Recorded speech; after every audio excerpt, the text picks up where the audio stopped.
Alright guys, it's time for me to share my Primal Instincts Werewolf build. I've always been disappointed by all the people who say the Werewolf Ultimate is useless, and I'd love to see more hairy beasts on the battlefield in Cyrodiil.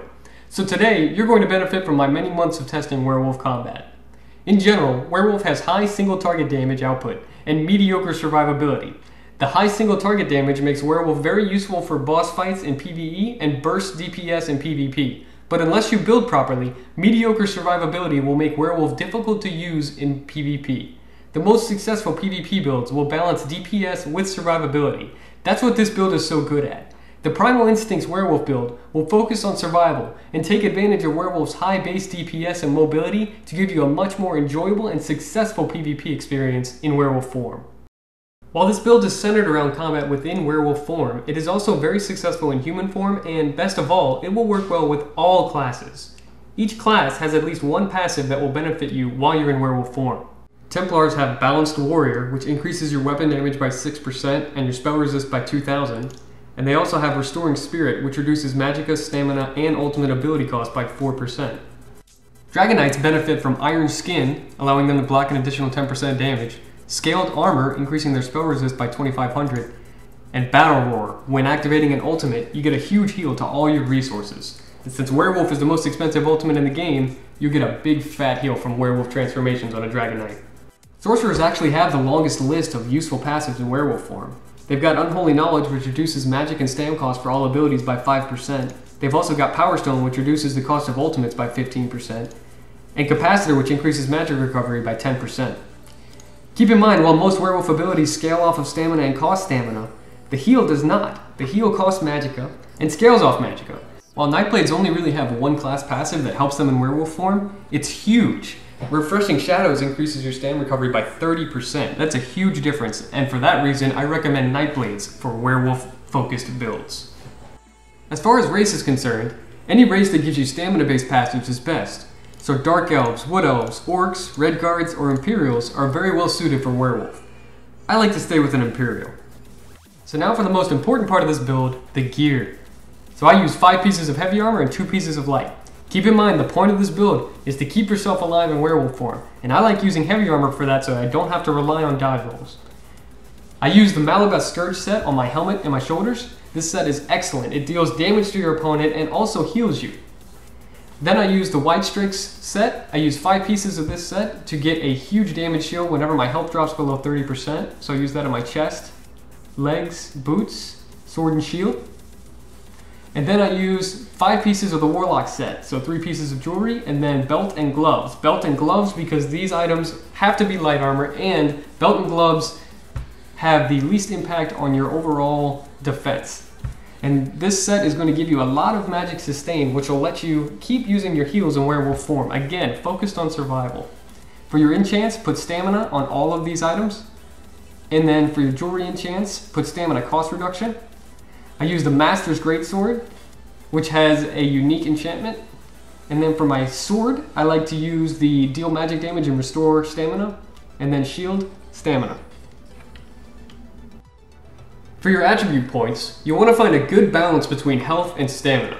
Since I'm an Imperial, I have extra health and stamina from my passives, so your attribute points allocations may not look exactly like mine. But what you want to do is first, get around 20,000 stamina, and then put the rest of your points into health. This is a good balance that has worked very well for me. So let's move on to skills. Like I mentioned earlier, the Primal Instinct build is good for any class, because when you're in Werewolf form, it doesn't matter what class you are, your bar is going to be the same. But I'll talk just briefly about your skill bars in human form. So again, I use Two-Hander and Sword and Shield in this build. So for your 2-hand bar, I highly recommend using Rally. This will give you a heal and a damage boost. I also recommend using Crit Rush. This one will give you a gap closer that is a high DPS ability. And then Pierce Armor, or the other Morph Puncture, is a low-cost, high DPS stamina-based ability from the Sword and Shield line. Also from the Sword and Shield line, Shield Assault, or the other Morph Invasion, is a gap closer or a hard CC. For your other abilities, look at your class abilities and find the ones that have stamina-based morphs. Since this build is focused on stamina, you want to find the abilities that cost stamina and scale off of stamina. For Dragonites, use Burning Breath and Unstable Flame. Then I like to use a heal on this bar If you have a damage shield or a heal from your class ability, I recommend it on this bar. And then for your sword and shield, or for your two-hander bar, I like to use buffs on this bar. Buffs and hard CCs. So you can use Caltrops and Evil Hunter, that works really well. I use Volatile Armor and Fossilize. So now for the Werewolf bar. I use the Pack Leader morph because I like to stay on Werewolf even longer. The Pack Leader increases your duration on Werewolf by using heavy attacks.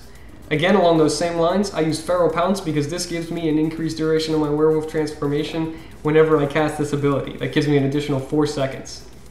For my heal, I use the morph that increases or adds a heal over time effect. The whole point of this ability is to keep you alive, and the whole point of this build is to stay alive. So I use this ability, this morph that gives you the heal over time. For your fear, I like to use the Major Brutality AoE buff, which increases weapon damage by 20%.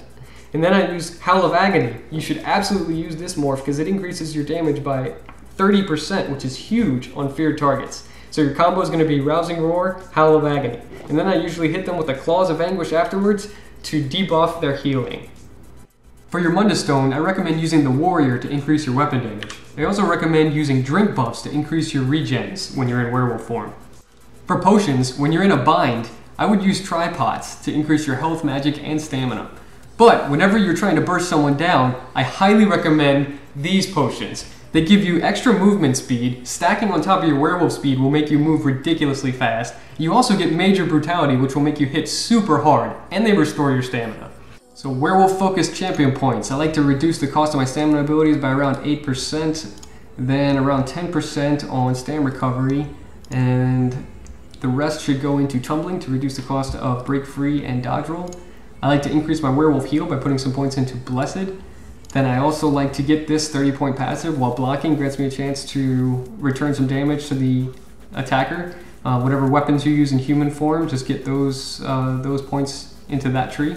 And then the rest I throw into Mighty to increase my physical damage. And then for the Steed, I like to focus most of my red points on block cost reduction, and this is for my sword and board bar when I'm in human form.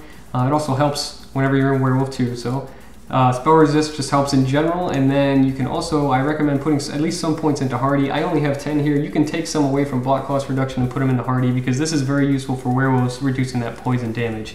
And then I just have a little bit into potion effectiveness there. Alright guys, that about does it for the build details. Make sure to check out my short guide to using werewolf in PvP for some pro tips and tricks that'll help you use this build effectively. I'll leave you now with a few clips of the build in action. And be sure to subscribe to my YouTube channel and follow me on Twitch to see some more werewolf PvP combat. If I missed anything, or if you have any additional questions or critiques for the build, comment below. I hope to see more hairy beasts on the battlefield soon, guys. Let's show vampires who the real kings of PvP are.